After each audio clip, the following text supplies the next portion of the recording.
Welcome back, my friends, to the show that never ends. We're so glad you could attend. Come inside, the Mr. Warren Hayes Show Dynamite Review. I'm Mr. Warren Hayes. How's everybody doing? Today on Thursday, it is April 25th. I'm keeping track of things. Glad to see you here. Glad to have you. And it is a distinct pleasure to be able to review this Dynamite for you, the Mr. Warren Hayes Show audience that shows up on youtube.com/Mr. Warren Hayes or on the audience's favorite application for listening to podcasts. That was unnecessarily wordy. Whether you're listening to this on any side of the spectrum of podcast consuming, you consider leaving a like on youtube.com/Mr. Warren Hayes. Subscribe while you're at it. And also 5-star reviews on Apple Podcasts, 5-star ratings on Spotify. It would help out tremendously. And do help out tremendously, and shows a little appreciation for your boy here too. I'm like, that's pretty neat. We're doing the AEW Dynamite review from April 24th, 2024. That's a lot of fours. And might as well just get to it. I mean, there's talking points, of course. There's stuff that, look, you want a spoiler for this review? Yeah, I thought, as per usual, I record this on the Thursday. It's Thursday. I record this on Thursday and then release it. So it's always the day after. But here's, if you want an overall like paintbrush of how I felt about it, here's how it goes. I had a lot of fun with last night's Dynamite. I thought it was an easy breezy watch. Established a bunch of things. It is, of course, a newsworthy edition of Dynamite, which we'll get into, but it's a Dynamite that had that started off a bunch of things, kicked off a lot of elements. Might not have been like my usual cup of tea, where I really like having a lot of great wrestling. The great wrestling was not there last night. Fine. We'll get to it, but this wasn't the centerpiece of what Dynamite was yesterday. There was wrestling, but a lot of angles, a lot of things being kicked off for this pay-per-view cycle, which is exciting to me. Well, exciting might not be the right word, which I consider to be a high positive, because a lot of people like to think that, let me say that again, because I want to include myself in this. A lot of us sometimes feel that, pay-per-view builds in AEW are sort of, there's a couple of things that are focused on, and then you sort of slapdash the rest, right?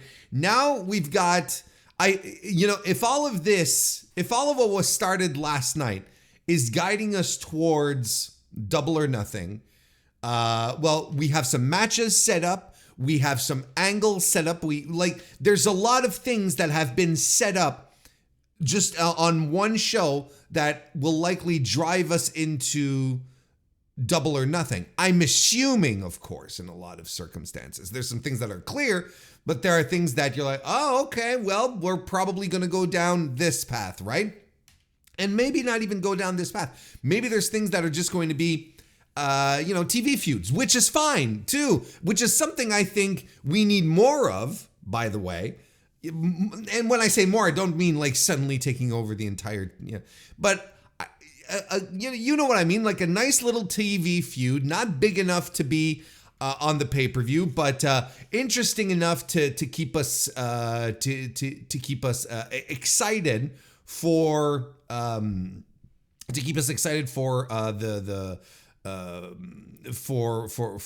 weekly shows, to see how it turns out. And it gets paid off on TV, like it gets paid off on Dynamite or on Collision. It's like I like that kind of thing tremendously as well. So there's a lot of stuff that happened, a lot of stuff we're going to get into, but I think we're off to the races in the most positive sense.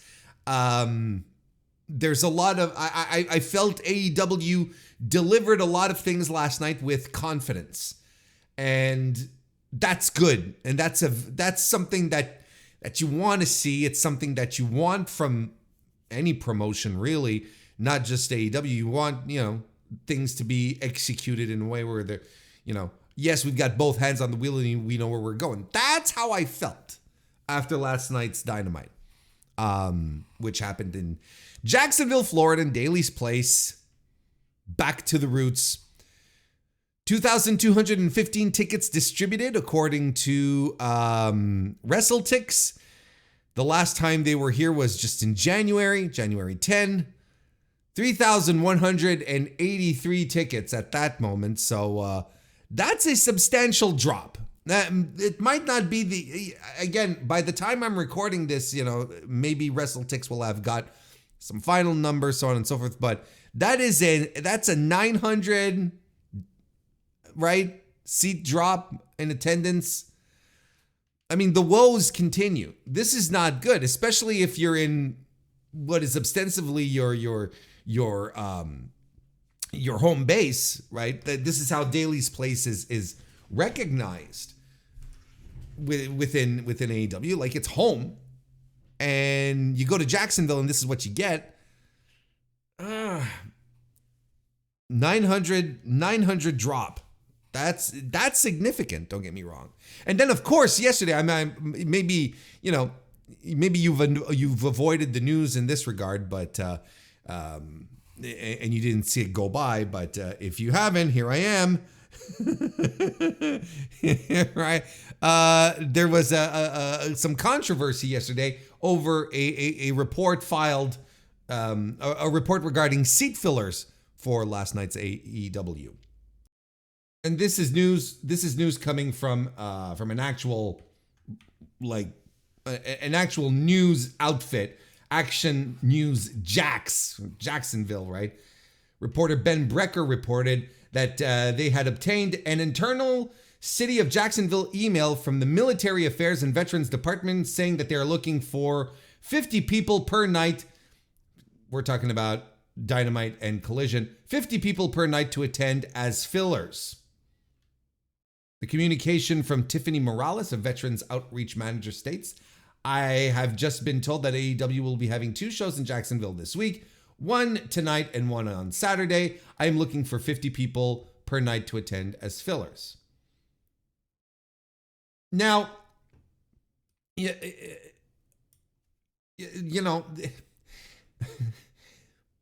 I don't know why this turns into a major thing, a major discussion point yesterday, where a lot of us who have observing this for a while and who have something more than the memory of a goldfish, go just raised our hands and sort of shrugged and went, I don't know, what's the big deal? And I don't, the report was also framed in the idea that,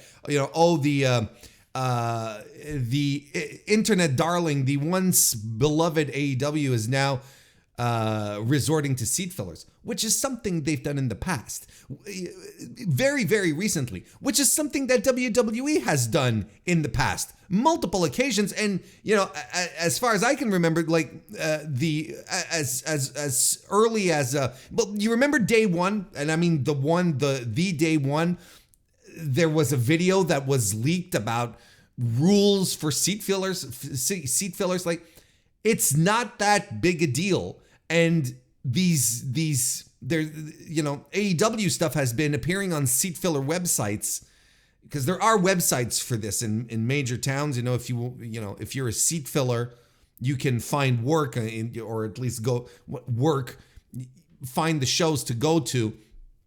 There are entire websites that exist to promote the fact that they're adding seat fillers, and they're saying seat fillers. But because being a seat filler in entertainment is a legitimate thing, right? You, I'm sure you've all heard about seat fillers at award ceremonies like the Oscars and the Grammys and all that stuff. I think the term seat filler in this circumstance might not be exactly what AEW was looking for, because they were reaching out to vets. They're reaching out to army people in the armed forces, who probably don't know exactly what seat filling is, and whatever the fuck. The point being is that they're reaching out to members of the armed forces to come sit down and enjoy the show, ultimately. And I don't see what the issue is. where companies, many corporations reach out to people in the armed forces to partake in their product, in their entertainment, in their sporting events, their entertainment events, whatever the fuck. It happens frequently. And for fuck's sake, WWE does a show specifically aimed at the armed forces, like done on bases. Like, what are we even doing here? What is this about? Now, this all ties in to this this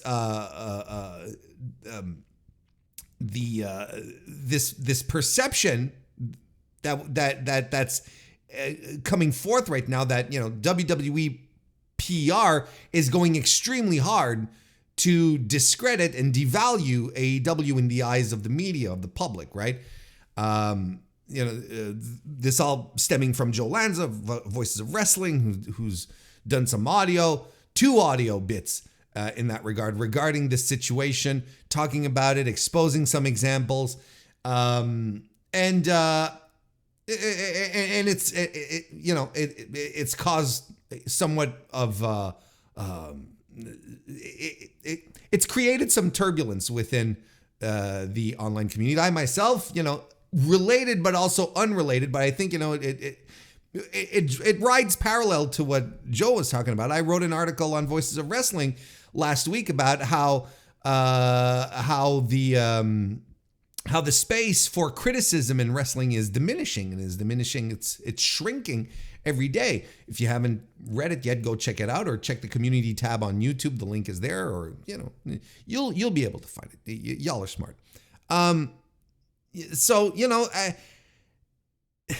I don't want to get into a whole thing here regarding WWE PR and the media, because we're here to talk about AEW Dynamite. But I think this specific example here goes beyond, reaching out to wrestling media itself, or wrestling content creators, or influencers. This is an actual real deal publication. Like, this is an actual a media outfit for the city of Jacksonville that's reporting that AEW is using seat fillers, and for some reason this is the death of AEW. That long extended prophecy continues here. So this is a very clear example of WWE PR doing the work, right? Why would anyone reach out to the city to get information about this, about AEW looking to get some vets in, if if they weren't pointed in that direction, if you know what I mean, or if it wasn't curved in a certain way, right? I'll leave it at this for now, but WWE PR is doing a tremendous job at making AEW look like fools. I think the discussion over the past, since Dynasty, has been ridiculous. I mean, not that it wasn't before, but the PR business is that WWE is in is bullish. It's the kind of thing that you expect from a multi-billion-dollar corporation, but at the same time, what it does is that it feeds all this subclass of grifters who are preying upon AEW hate to promote, to have their own little slice of business here. It's a vicious. It's not even a circle. It's like it's not a vicious circle. They're literally feeding people whose entire business right now online is poo-pooing on AEW because that's what they do. AEW was always going to have a hard time branching out, but did anyone expect that it would be this difficult? That it would be that they would be under such scrutiny? That's intense, man. So look, they were asking, they were papering the show, basically asking for seat fillers or whatever. Look, no one blinked an eye that for TNA Rebellion this weekend, that right up until the day or the day before the show, they were at like 600 tickets sold. And then suddenly overnight, there's like 400 tickets, 500 tickets that get sold. That's not, come on now. No one blinked an eye at that papering going on in Vegas. What are we doing here? Like what are we even doing here? Anyway, that's always something to keep an eye on, but seat fillers, who the fuck cares? Anyway, the show opens up with some footage of the Bucks and Okada arriving earlier today. They arrive at the venue, and behind them pulls up another car which contains scapegoat Jack. Jack Perry steps out, and they try to get into the arena, and security's like, "Yo, Jack, you can't get in. You're not authorized, But then, the Bucks are like, "Well, let him go through. We gotta do a thing here. We gotta conduct some business with young Jack Perry here." So they let him in. Man, look, I think I'm gonna talk about it right. We're gonna start off with the angle. We're gonna do this, okay? We're gonna start off with the angle and then work our way back up. Since we're on it, a little later on during a match, there's video of the Bucks. Going into Tony Khan's office, and along with Okada, I should say the Elite, right? The Elite going in with Jack Perry, and they all go in, and then later on, Alex Marvez is standing outside the office of Tony Khan, and he tries to get a word in from those involved. Jack Perry's, everyone's stonewalling him except for Matt Jackson, who says, well, Tony Khan has accepted to meet Jack Perry in the ring later this evening. Oh. I'm not going to lie. When I heard that, from that point on, I was biting my fingernails. I was taking my, one of these and dabbing my forehead. And like, oh Lord, oh geez, oh man, what are they going to do? Oh Nelly, what's the situation here? I was concerned at how this was going to turn out. What was going to be the content, the content of this angle? What were they going to do? Tony Khan. If you've been to an AEW live show, you know exactly what kind of a talker he is, right? He's enthusiastic. He loves his stuff, but he's not a charismatic public speaker. Let's put it that way. But he loves his stuff. He loves his wrestling. You can't take that away from him. So we have this here where we get to the end of the show. This is after the IWGP heavyweight title match. And we have Tony Schiavone introducing Jack Perry, who just walks in. No music, like nothing, no presentation as it should, right? Because if he's not supposed to be on location, well, why would production have his music queued up, right? So on and so this makes sense. Perry gets on the mic. He says today has been one of the best days of his life. He's got business to handle face to face with Tony Khan. So Tony, takes off the headset, leaves Gorilla, and then comes out. And of course, he doesn't have any theme music either. So they stand across from each other.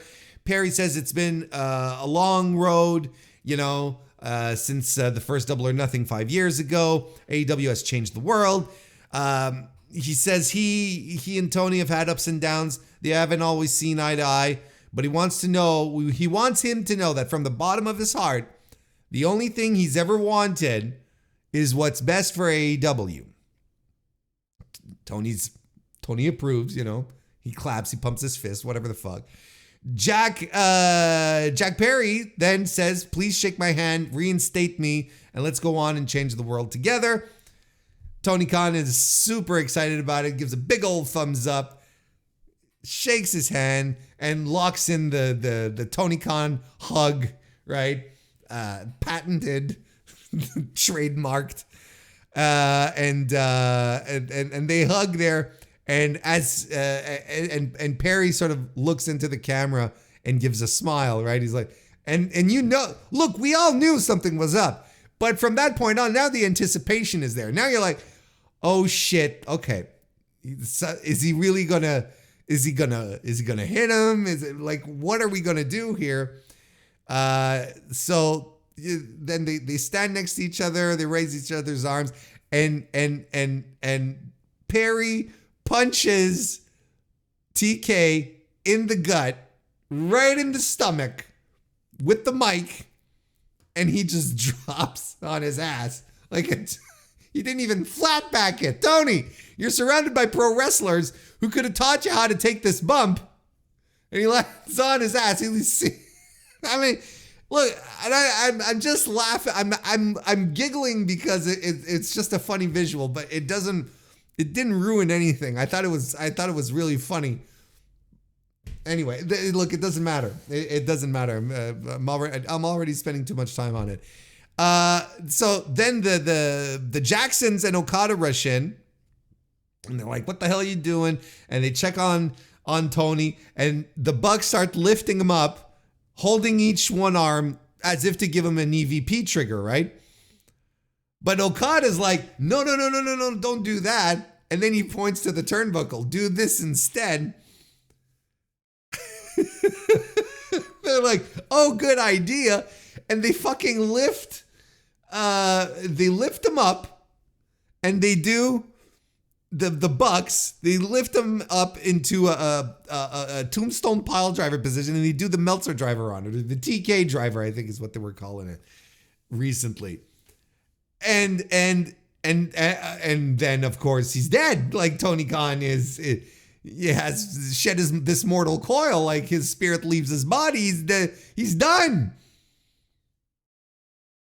Then the referee gets in, and the medic hits the ring, and then the Elite pose over the fallen body of Tony Khan, and Matt Jackson is like, "Thank you, Jacksonville. Thank you for coming out. We love you." It's been tremendous work. And then the locker room empties out, or at least the B team. They empty out to come check on TK, and Shad Khan is there too. Shad Khan, and I at that point, my mind just went completely, it just popped. Where I'm like,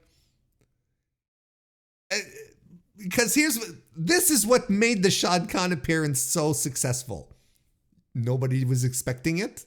No one on earth was expecting to see Shad Khan on AEW television, but there we go.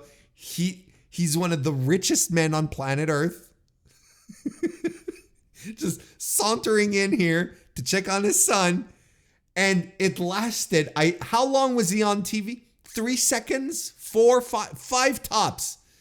Where the camera's on him, you see him, and you do the meme, right? You do the meme where you're pointing at the camera, at the TV. You're like, holy shit, that's Shad Khan. And then we fade to black. Like, it didn't overstay its welcome. He didn't have any opportunity to start looking awkward or acting awkward. He was sort of just staring at the refs and boom, that was it. He hit the bricks. Fade to black. And I'm sitting there this entire time and I am cackling. Like, not laughing, like not like having a good hearty guffaw. I'm cackling because it's all so great. It's so fantastically pro wrestling and well done on top of that. It's well done. This is where I stand on this. It was extremely well done. Because I guess at the basis, no one was expecting this. No one was expecting Tony Khan to take a bump. Like at the very least, he eats the punch to the stomach. And I'm like, oh, right. And when they start setting him up for the V trigger, not the V trigger, the EVP trigger, I'm looking at that and I'm like, someone's gonna run in, right? Because they're taking their time, they're setting it up, the audience going, no. And I'm kind of, are they really good? No, someone's gonna run in. Someone's gonna run in to save the boss. But no one fucking ran in to save the boss. And instead, the boss gets lifted up and into a thing and then eats the thing. Like he eats a spike pile driver, a spike tombstone pile driver. How could you not be in favor of this? This is tremendous stuff. And look, Tony Khan probably had a blast doing it, but hopefully it's not too much of a blast where he's going to start showing up on TV and taking bumps all the time. That's, maybe maybe.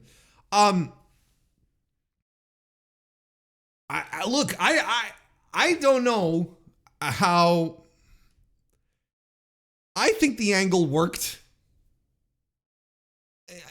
I can understand, maybe some people maybe not enjoying it as much, maybe feeling a little off about it, maybe having some PTSD. Anyway, give me a second. We'll talk about all of this, what exactly what I mean by PTSD. But I thought this was a successful angle. Ended the show on a high note. And here's the thing. Here's the thing that made it tremendously successful. Just as I was talking about WWE PR, going hard and feeding stories and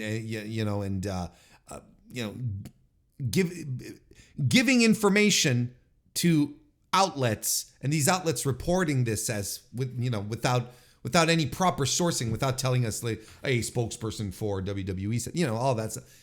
As they're going on this campaign and clearly, winning, here we have AEW making the most out of a situation where the NFL draft starts today, and one of the executives in charge of making decisions for the NFL gets kayfabe hurt, and now it is reported on NFL.com, in The Athletic, news outlets are picking this up as Tony Khan, eating a Meltzer. And here's the other thing is that Meltzer driver are now words that are appearing in legitimate mainstream sports media. It's the funniest shit. It's so funny.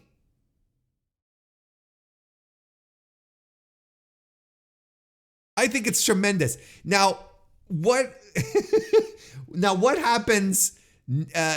What happens next? So there's that part of the media here, and of course, by the time you're listening to this, by the time this has been recorded and set out there, and you're listening to this, probably we've already got the answer, right? But Tony Khan has to sell this injury, right? He has to, if he's doing any appearances for the draft, he's got to have a neck brace on, right? He's got to have, right? He can't just be like, just walk around as if nothing ever happened. And everyone seems to be on board with this. I don't know what who cares? Like this, it's pro wrestling, baby. And there's ways, and of course the anti-crowd, the grifters are all mad about this. Oh, well, there we go. I even saw some talk about by one of these said grifters that the minute the booker starts putting himself into angles, there we go. That's the death knell right there.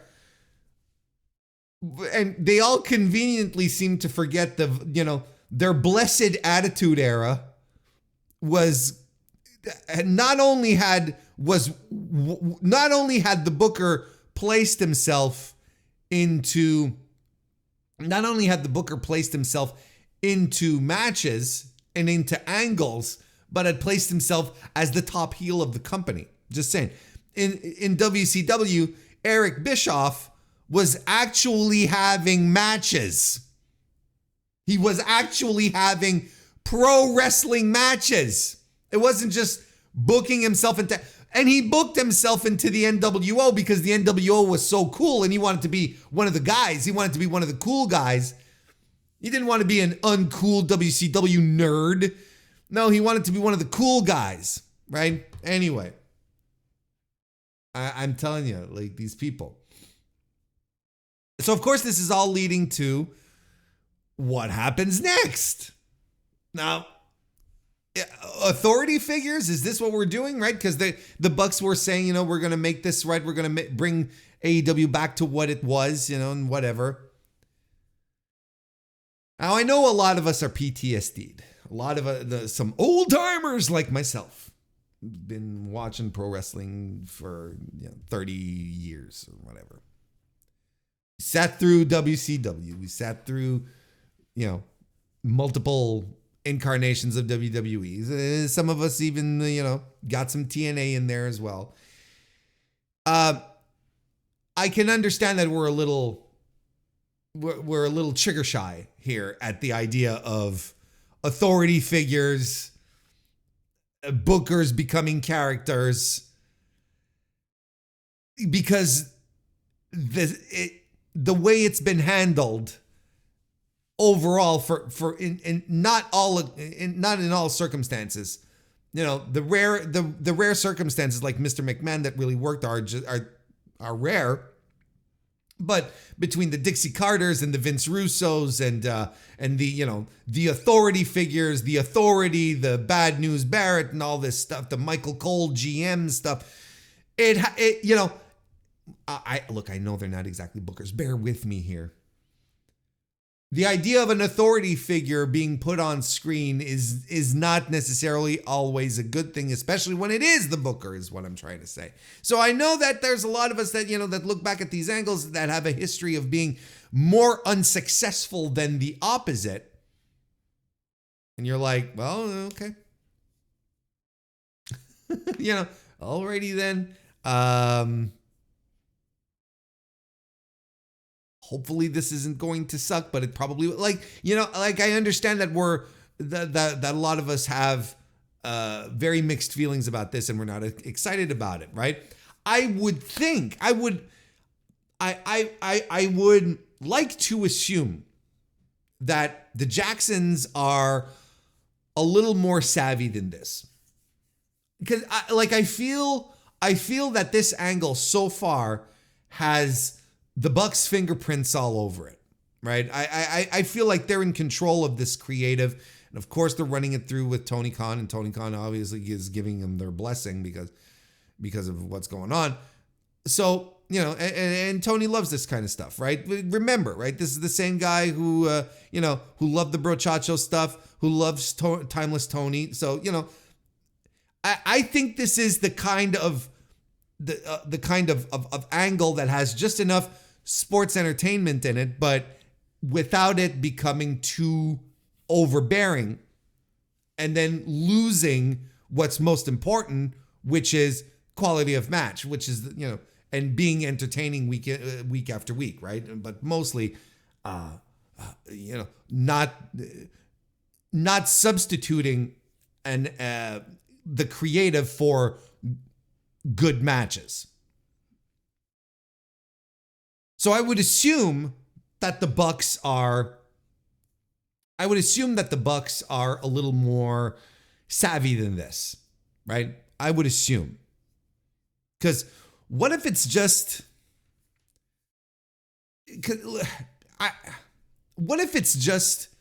heels doing despicable heel shit?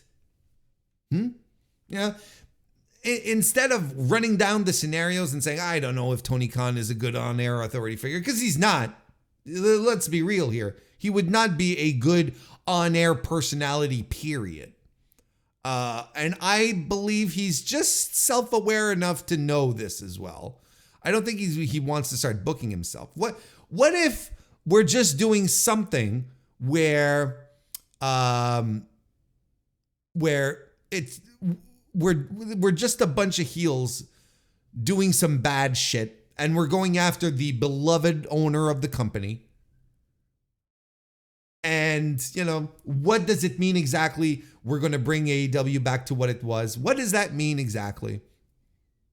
Does it mean that they're suddenly going to transform take control and start booking matches? Look, if it turns into an evil authority angle, an evil authority figure angle, I'm going to be with you. I'll be the first guy sitting here saying this is shit. We've seen this before and it's derivative and I hate it, probably. But maybe it's not. And maybe this is just an angle. Maybe this is just a thing to properly establish that this new elite are going to be a force to be reckoned with. And that they are going to rewrite the rules or whatever. They're going to do their own thing. Because Matt and Matthew Nicholas, are EVPs of the company. So they have some executive power. Right? It doesn't have to be a power play. It doesn't have to be something that becomes a question of, control of AEW or whatever the fuck. It doesn't have to be. We don't need to have those types of goofy ass stakes. We could just be, establishing the fact that these guys they're gonna run roughshod. They're gonna do their own thing. An NWO-esque type of angle, but without the we're invading aspect. No, it's just like a bunch of guys who are going to take control, right? They're going to do things their own way. When you take a minute to when you think about how when you think about it, it's very Bullet Club like, where it's just like coming in and shaking the establishment, shaking the status quo. Now, maybe this is not a good example because for years, Bullet Club was reviled by New Japan fans because, they were bringing Western sensibilities in interference and disqualifications and so on and so forth to the Japanese wrestling sphere that a lot of people were watching to escape the nonsense of North America. Now the nonsense of North America was coming there. So maybe it's not a good example. I think we look back at Bullet Club with a lot of nostalgia now, even though it's still going. But I'm talking about the really good years, the prime years of Bullet Club. I think we look back at it now with a lot more reverence. Whereas at the time, it's, it would split the fan base. Some of the fan base would love it. Some of it absolutely hated it. So I'm not ready to to get on here and throw my hat and say, "Oh, this is awful. This is going to be terrible," because you know, I have to. This has to be one of these situations where we have to let it play out, as Alexa Bliss once told us. We just have to. Because look at us 2 weeks ago, us definitely including myself, talking about the footage, right? And how bad of an idea it was and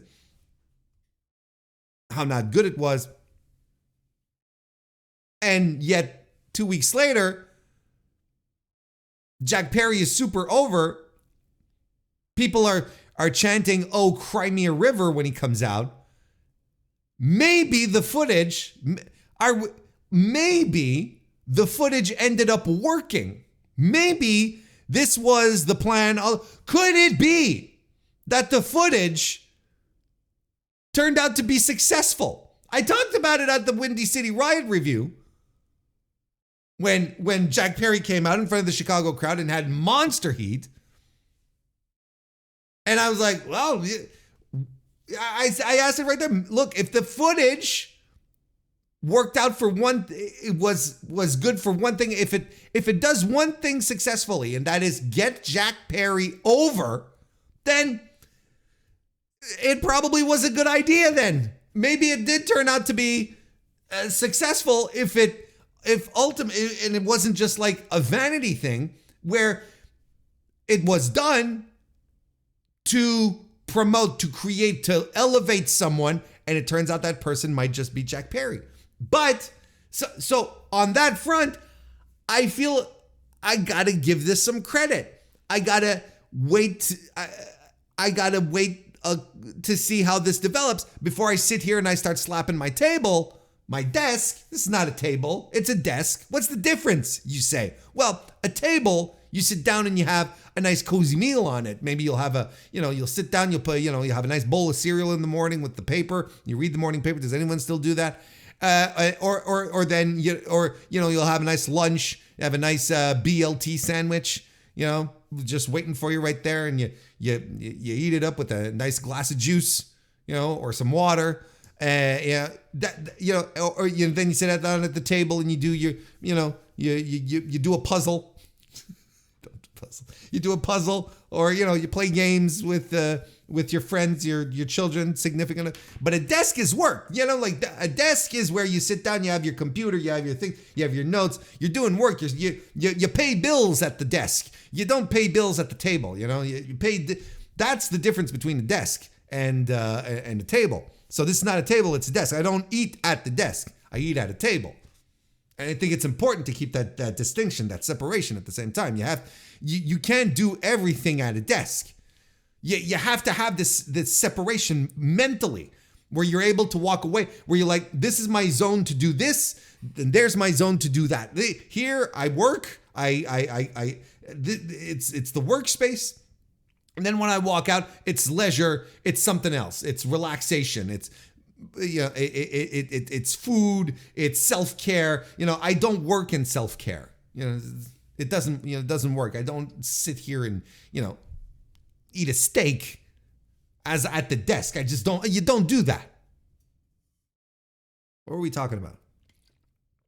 The footage? Yeah. So I'm not going to sit here and and stomp on my desk, telling you this is awful, because I don't. I'm ready to give this a shot. I'm legitimately ready to give this a shot. Then, it might turn out to be great. It might turn out to be not that great. It might just suck. But I'm telling you, maybe the footage worked. Maybe we were all fooled. Maybe we all thought it was malarkey, but it turned out to be pristine stuff.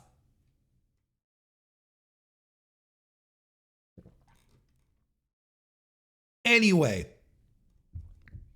back to the 44 minutes.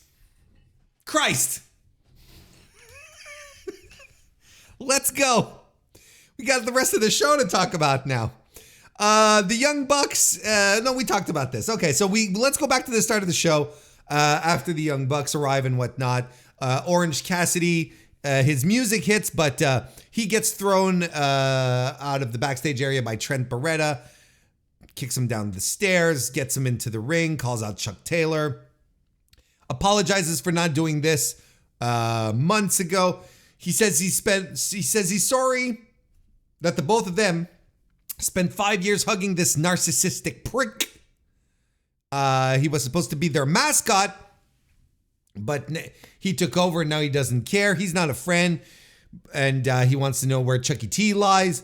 But Chucky T attacks him and says Trent, he always knew Trent was a piece of shit. So 5 years in, Chuck Taylor finally got to say shit on TV. I'm so thrilled for him. Happy for him. Got to say shit on Turner Networks. Congratulations. Congratulations to Chucky T. Milestone moment. Like, put that in your hype reel, moving forward for legendary moments in AEW history. And this sets up a fight, a parking lot fight. From what I understand is pre-recorded. And that will be airing on Rampage this week. Another 3-hour block of wrestling programming on Saturday. The 2-hour collision followed by Rampage. And they got a pretty good stacked collision and Rampage. Like it's a good little 3 hours of wrestling we got going here. Anyway, we then move into Jon Moxley cutting a backstage promo. Regarding his match against Powerhouse Hobbs later in the evening. That's fine. And then the very first appearance of Swerve Strickland as AEW World Champion appears in the guise of an AEW World Title Eliminator match as he defeated Kyle Fletcher, the Ring of Honor World Television Champion. They stalemate on this one with some grappling. Fletcher works the arm. Strickland back bodies him onto the floor. Michinoku driver by Fletcher, double stomp on the apron by Swerve, but Swerve sort of jams his leg in kayfabe, of course, so he's getting hurt.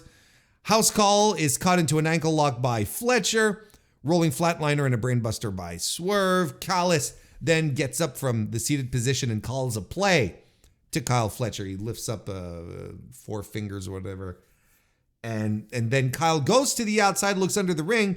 But then he's like, nah, and he never minds. He disregards whatever play was being called, but that unfortunately leads to him losing the match. This was fine. This was a fine little match. I think I gave it, we're over here. Yeah, I gave it 3 1/4 star. Like, I think, fine little TV match. Good first opening salvo for Swerve, a first opponent to give him a moment to shine.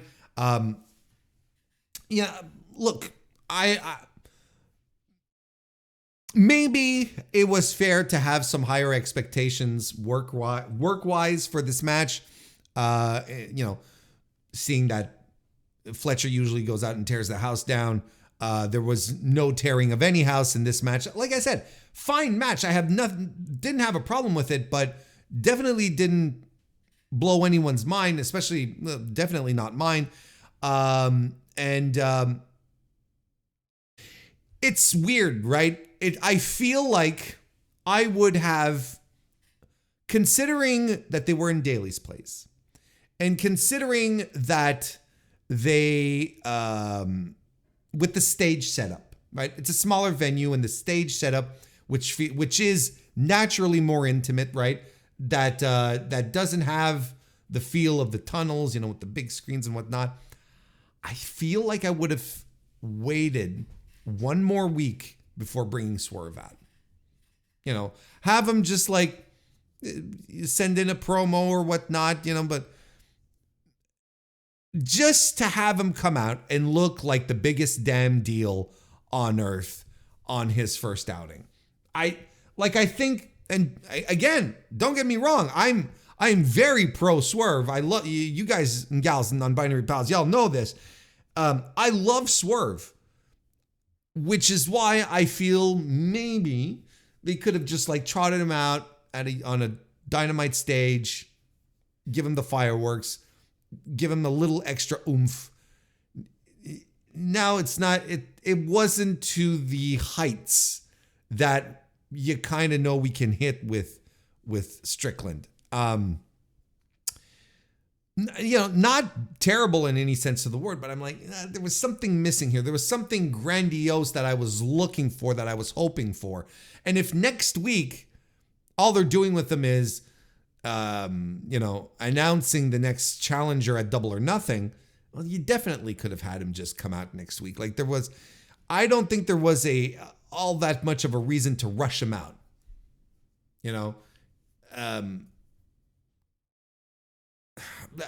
I don't think there was a reason to rush him out, or at least have him come out, have him cut a backstage promo, something, a pre-tape, have him do something.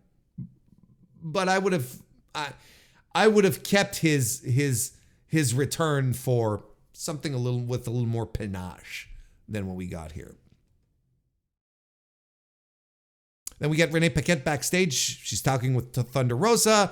Then Deonna Purrazzo arrives. They argue. A shoving match breaks out. Security breaks them up. And we have a match for Rampage set up between the two. So there you go. Back from commercial, we get a recap of Ospreay versus Danielson at Dynasty, which, if you have not watched, you have to watch. I don't know what to tell you. That's what you do. Then Mina Sharikawa defeated Anna Jay. I thought this was an okay match, but I wouldn't call it good. Mina's a little sloppy. And I don't know if this is maybe working with these Americans, these less well-traveled Americans like Anna Jay. But I can, I don't know if that contributes here, but you know what? I can see Mina getting over with the AEW crowd. I really do. I'm still, honestly, I'm a little surprised she's still around. I thought she would have just buggered off back to Japan after WrestleMania week, but she stuck around a little more and she's still here. So clearly they have plans for her in AEW, and that's good. That's fine. Like, I think with proper motivation and an opponent that can keep up, I think Mina has a lot to give for a viewing audience, a North American viewing audience. I think she's already over with a segment of the base, and I think it can grow from that. I think the more she shows up on TV, the more people get to know her routine, her presentation, what she does. I think she has a legitimate chance to get over very easily with the AEW crowd. There you go. She wins the match with that dope little pin combo. What did they say? She called it the Glorious Collection. That's a good little combo.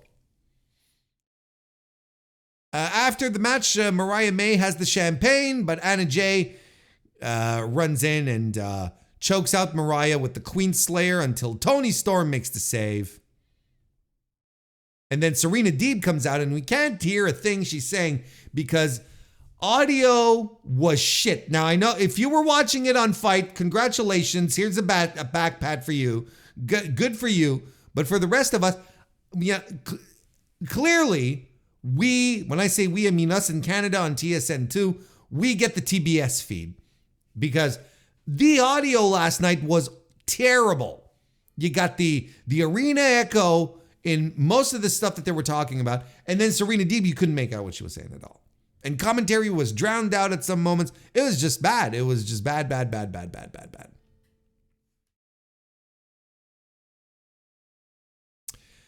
Then we get the championship celebration for Willow Nightingale, as Stokely Hathaway and Chris Statlander are there to introduce Willow. They got Caprice Coleman on commentary, and Chris Statlander says that they're there to give Nightingale her flowers, and Caprice Coleman sort of sings along to Willow's theme. Okay, that's fine. That's all right. So she hits the ring. Stokely admits that he didn't like Willow initially. Willow says the feeling's mutual, pal. And she says she earned the title and she's proud of herself because Jacksonville was where in the spring of 2020 she was in the front row, doing the front row stuff when they have indie guys and gals come in to sort of slap the barricades during matches. Then in 2022, it was in this ring when she got signed, and now she stands not as a rookie, but as the face of TBS. Mercedes Moné, of course, comes out, and Willow tells her to get over it because you keep interrupting every time I'm in the ring, right? And Moné is like, no, I'm just here to congratulate you and remind you to enjoy it while it lasts because I'm winning the title at Double or Nothing. To some boos from the crowd, and I'm like, oh, finally, are we starting to turn Mercedes into a heel like she should be? She should be a heel. So probably a little nudge here. Nightingale then, excuse me. Moné wants to know if Nightingale attacked her, in the dark, that goofy shit. It's Alex Marvez. I don't know why. It's Marvez. I don't know why everyone is still wondering who it could be. It was Alex Marvez. He was right there when the lights went out, and he just bonked her on the head with whatever the fuck, his shoe. Maybe he has an attaché case. Maybe he has one of those, and he just blomped her across the head with it. Like, it doesn't matter. It's whatever. However he did it, it's Alex Marvez. I thought this case was closed. Yeah, so she accuses, so she wants to know if it's Nightingale, and then she accuses that maybe it's Statlander, and Hathaway says, oh, maybe it was Julia Hart. But Nightingale then asks if she really thinks that if Moné really thinks that she intentionally wanted to hurt her at their match in Japan, and Mercedes says she doesn't want the truth. That she says Willow doesn't want the truth. She just wants to feel better about what she did. Willow feels genuinely awful. She says she's had a lot of doubts and questions from that night on. Doubts for herself, from fans, from the locker room. But now she's TBS champion, and there's no doubt in that situation at all. Moné says in her heart, Willow knows she can't beat her. She goes to leave. Statlander grabs her hand. But Mercedes then attacks, slaps Nightingale across the face, and then it's all a schmoz that has to be broken up. So I thought this was a good segment. I thought this was well done. And we got our first match announced for Double or Nothing too. But I thought this was a very good segment and a very good showing by Moné, who just seemed natural, normal, didn't speak in that robotic cadence that she has. And we were closer to that initial promo that she had in Boston a couple of weeks ago, about a month ago, where she was speaking from the heart and it flowed and felt natural. It's kind of the same thing here. Where now she's in her element. She's facing off on someone that they're trading jabs. This was well done. I'm not saying it's the greatest promo segment of all time, but this was good. And I enjoyed it. And I thought it was well done. And And we're already setting the stage for the next couple of weeks in the build up to Double or Nothing. Because Double or Nothing, let's double check. Haha. Double or Nothing 2024 it's going to be here. It's going to be landing on us sooner than later. Look, May 26th. We've got a month. We got 4 weeks of build to this. So this is why I was saying at the start of the show, where it's like at the start of the of our review, is that I kind of appreciate them setting up these things so quickly, so earnestly, instead of just dragging along. Now we're laying in, we're getting in quickly with some feuds that might turn into matches, probably turn into matches at Double or Nothing. So there we go. So that was that segment. Then we get the Alex Marvez with the Elite stuff that we already talked about. We get a recap of Jack Perry's, his appearance in New Japan Pro Wrestling. Not a lot of footage, just mostly the footage of when he initially showed up and tore his contract. I think that was the important part that needed to get over for AEW fans. Then we had the AEW International title #1 contendership Casino Gauntlet match. Interesting little concept here. It's like a Royal Rumble, but you don't have to eliminate everyone. It's still like, we don't know how many people are in this, and we're going to keep adding dudes until someone gets a pinfall or a submission. I'm like, oh, that's pretty fun. So you're not waiting for 30 people. You're not waiting for 10 people, 12 people, and then you have to eliminate everyone. No, it's like we keep going. We keep adding dudes until someone just like wins the match. And I'm like, okay, I didn't hate this. Good little concept.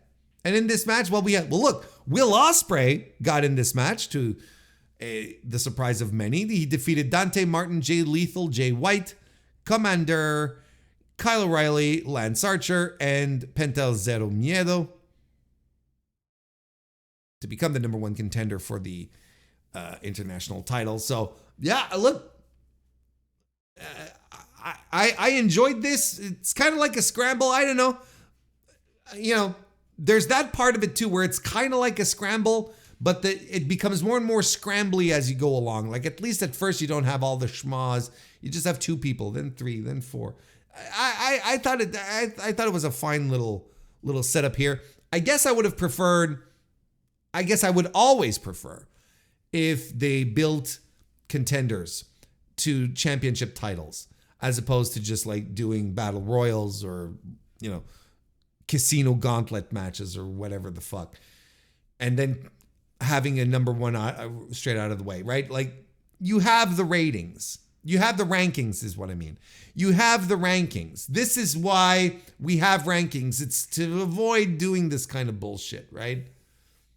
Is it just me? Probably is just me. But it's one of these things that I find annoying with booking, and not just in AEW, but in WWE as well. Look, on Monday they did a battle royal to determine the next women's world champion. I'm like, can't you do anything else? Instead of throwing a bunch of people into a 20-minute match? No. You could do so much. You could do something else, It's not as if you don't have guys who could be ready for those spots, to challenge for those spots, right? Anyway, it's very weird to me. But basically what this does is that it set up another match for Double or Nothing. Roderick Strong will be facing Will Ospreay, which, again, is tremendous and continues going to my point that I've been hammering home for weeks.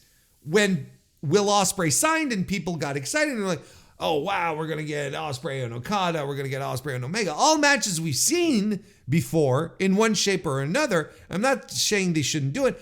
I'm saying that I've been excited for the matches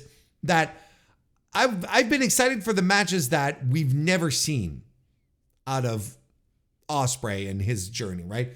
Like the Danielson match. But that, of course, when Ospreay signed, that was the match everyone was excited about, and we got it. And thank the Lords,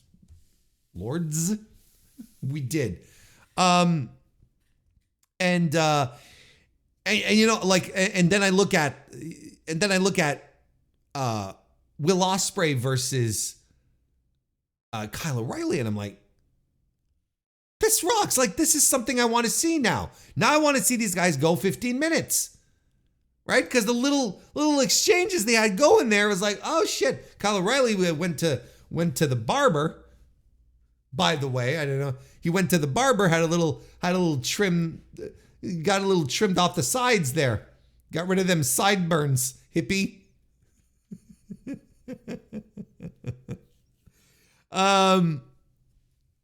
But yeah, no, it legitimately was tremendous to see that, you know, and you know, they tease Will Ospreay and Commander, and I'm like, oh my God, okay, yeah.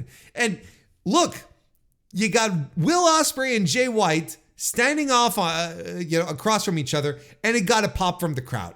People know what was up here. People are into Jay White. You know, Jay White is doing so much despite the fact that he's squared away on the mid card. He's been doing so much and keeping himself over. Don't get me wrong, at the same time, super protected in the company. But he's been doing so much with so little. And people still remember how great Jay White was. They still know there's a history between him and Jay White. That was tremendous. That's something I know.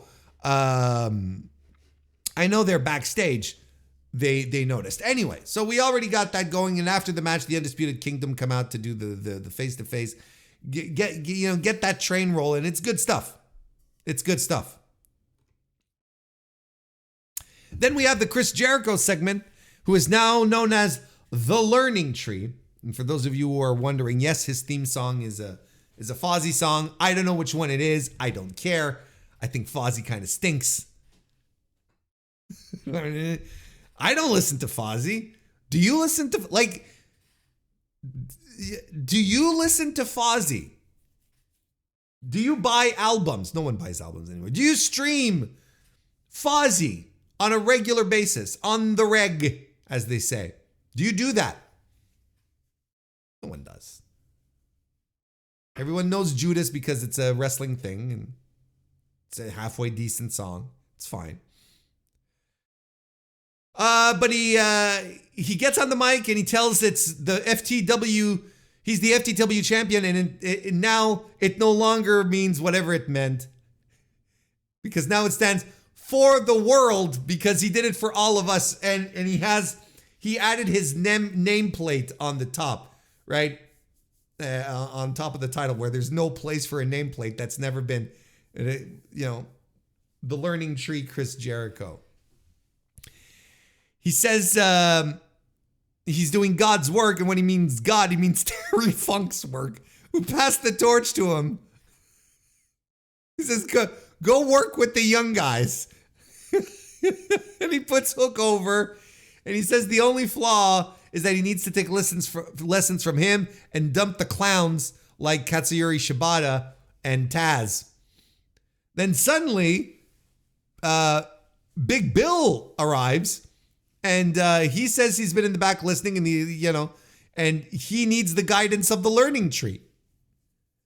And Jericho says he's been watching him for a long time, and he's one of the reasons he's in AEW. So he's going to keep an eye on him, because what he says is true, then he'll be excited to help him out. And Big Bill says, okay, then you watch me then. Look. I know how you all feel about Chris Jericho, or at least 90% of you feel about Chris Jericho. But you can never leave this man in doubt. This is over the past, and again, there's a lot of elements to his personality, to his character. There's rumors that people really don't adhere to, and that's fine. And that's enough for them to just make them flip the channel. And I get that, okay? But if we're talking, let's try to compartmentalize a little bit here. Every time Chris Jericho has been in AEW and people started to say, he's washed, He's done. Get him off my TV. He's annoying. He's boring, so on and so forth. Suddenly, he comes back. He reignites himself with something else that works. And that suddenly you're like, you know what? This isn't bad. Because this was not bad. This was not bad in any sense of the word. And by the way, he used the term Jericho Vortex. Straight up. Like, he knows the discussion. He knows people that these things exist. He's probably watched my video that I made with Joe Lanza here on the podcast a couple of months ago. You should check it out. It's called Jericho Vortex, Myth or Real, where we break down all of his feuds and see, who's been better off, right? Because that's the whole nugget of it. So now, like, this disingenuous mentor type, and he comes out and he waves to everyone, he's smiling. He's acting like one of these self-help gurus, without really leaning into it too hard. And I think that is tremendous. I think that's amazing. And it works to Jericho. Jericho, babyface, stinks. It's not his strength. It really isn't. And he's been babyface before in his career, and he's had, semi-successful runs. He's had some good runs, but he is always at his best as a heel. But just like last time, when people start saying he's getting fat, you remember that time when he flubbed the lion salt? You remember that one? And everyone said, he's washed, he's done. Hit the bricks, pal, you're done. Well, he leans down, gets into great shape, and he comes back and he continues to be a center of attention. He even does the lion salt and references it, waves to the crowd or whatever the fuck. I don't remember exactly what he did, but he made sure everyone knew, like, hey, look, I can still land my move. I honestly don't know what the issue overall is with No, that's not true. I do know why people don't like Chris Jericho. But I see him coming on TV. People say, what kind of blackmail does he have on Tony Khan to always be on TV? Chris Jericho is one of the most recognizable faces in professional wrestling. Of course, you're going to put this guy on TV all the time. What are you talking about? And then the people that he feuds with, that he's involved with, then they get TV time. Then they're on TV more often. And if Jericho, this is what I'm thinking with the Big Bill stuff. If Jericho, instead of building a stable, just decides to go with the heater, just him and Big Bill, one next to each other, and just going for it, I think that's great. And it's going to benefit Big Bill tremendously. I'm a Big Bill fan. Got that out. I'm a big Bill fan. I think he's tremendous. I think he's a fantastic big man. Do you not think he's not going to benefit from hanging around Chris Jericho on TV all the time? It's going to be the most exposure he'll have ever got in his career. And my opinion, I think he deserves to be more on TV. He needs to be showcased more. And then it's Chris Jericho with the fucking FTW title. It's a mid-card title. It's a lower mid-card thing. Like, Jericho's not even at the top of the card. I don't even know why people are so mad. Plus, he loses all the time. This was Chris Jericho's first win. We're going to check this out together in months. His win at Double or Nothing is what I'm trying to say. Not at Double or Nothing, at Dynasty. Well, and we're talking singles match, right? His last win was against Titan in March. Okay? Which is a match that I had relegated to memory. And then before that, against Atlantis Jr., which again, I had relegated to memory. These are guys who don't even go here, Otherwise, He defeated Kyle Fletcher in January.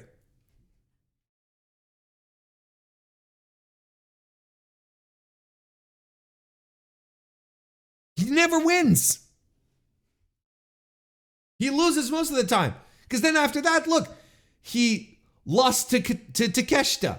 He lost the 8-man scramble for the world title shot at Revolution. He lost to Hook. And then even in his tag team, right? The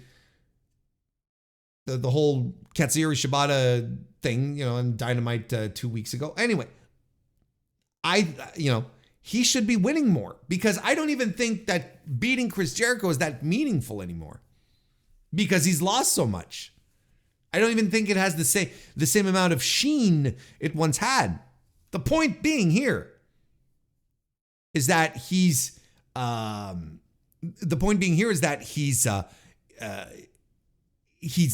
value.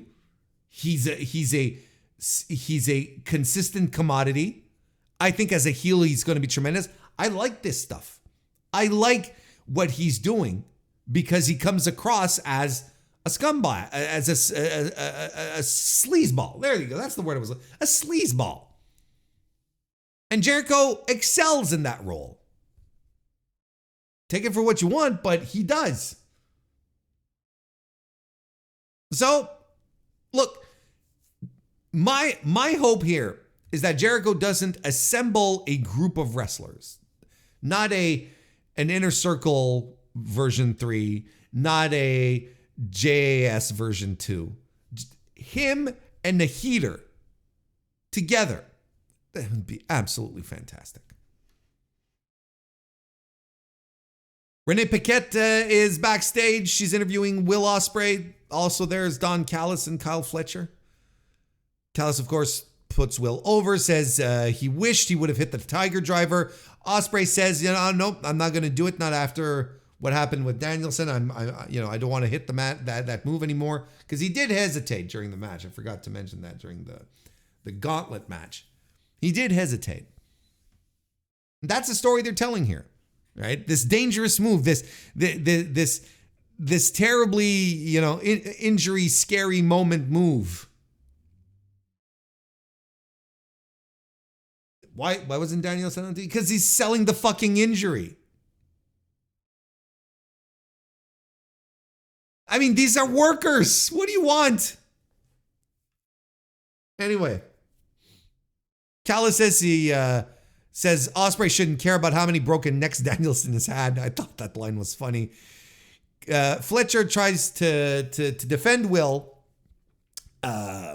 saying he won the match regardless. And Callis sort of snaps at him and says, "You, sir, are in no position to talk about winning matches tonight." Ooh, little dissent. So there's there's the dissension thing going on with the Don Callis family. When he was on commentary earlier, he was talking about, I'm always looking to expand. They made a point that, he might be looking to expand the family, so might be including other people. There you go. Don Callis,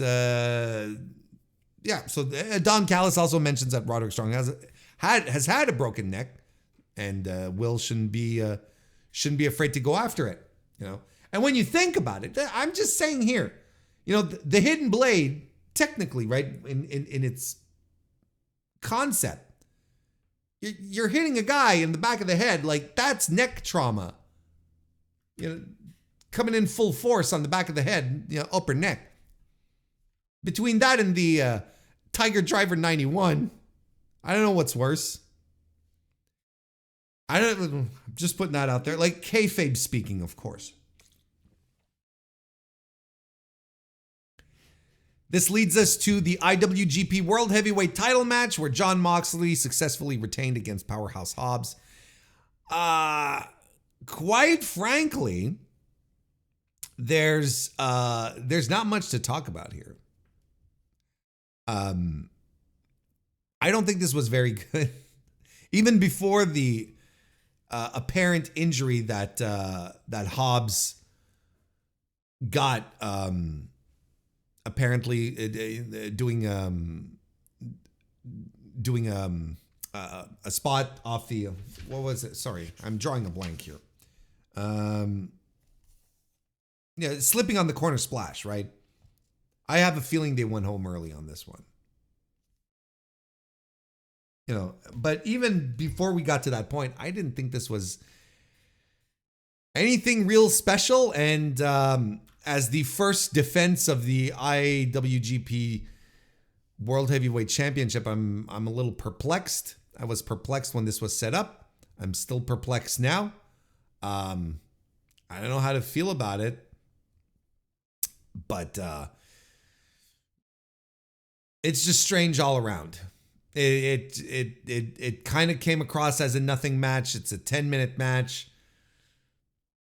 Maybe not. This was maybe a low point in the show, which is weird because we were gearing up for the main event, and yeah, like I said, maybe once Hobbs hurt himself, this really undercut the match. Well, whatever we got up until that point, regardless, wasn't really spectacular. I don't know. I don't know how. This is not the place for this conversation either, because it's an AEW Dynamite review show. But you got to wonder what the plan is for the for the World Heavyweight Championship, the IWGP World Heavyweight Championship, because if Mox is defending here against Powerhouse Hobbs, and then is going to be defending against Ren Narita over in Japan at the Taku. What are we even doing? You know what I mean? Like it's very strange. Like it does feel like Mox is about to drop it to someone else. And what ultimately was the plan? If we're just getting, very junior defenses out of this title reign, right? Again, I'm not going to complain that they're doing something with a member of the Reiwa 3, the Three Musketeers over in New Japan with Ren Narita. But if the plan is to circle back to Dominion in 2 months or so, if the plan is to circle back to Dominion against Tetsuya Naito again, so Tetsuya Naito can get his title back, what was the point? What was the point of Jon Moxley getting the title? Did Naito need some time off? Maybe. But then again, he's going to be fucking wrestling fucking Jake Lee. Again, I'm not getting into this. Like, this is New Japan stuff. But it's like, I don't understand. I don't understand what's going on. New Japan, I've said in multiple times on record, it's my favorite wrestling promotion. I don't know what they're doing right now. I really don't. Yeah, it's a very odd scenario for me, and I feel like I'm coasting on hope. And the last promotion that I was coasting on hope was WWE, and I ended up just dumping it all together because I was like, okay, this promotion is never going to change. I'm hoping that it's not the case. I'm hoping we're just in a weird spot right now with New Japan, and that it's not systemic of something more problematic. Anyway, don't have much to say about this match. Didn't think it was great. It's unfortunate that Hobbs got hurt. As it stands, I'm not quite sure as I'm recording this, I'm not quite sure what the extent of the injury is. Yeah.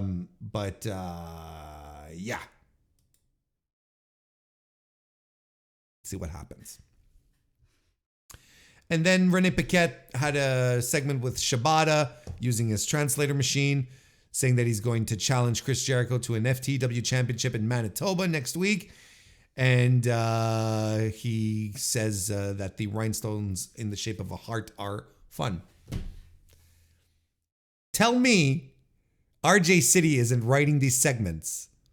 Tell me RJ City is not writing these Shibata Renee Paquette segments. Tell me he's not.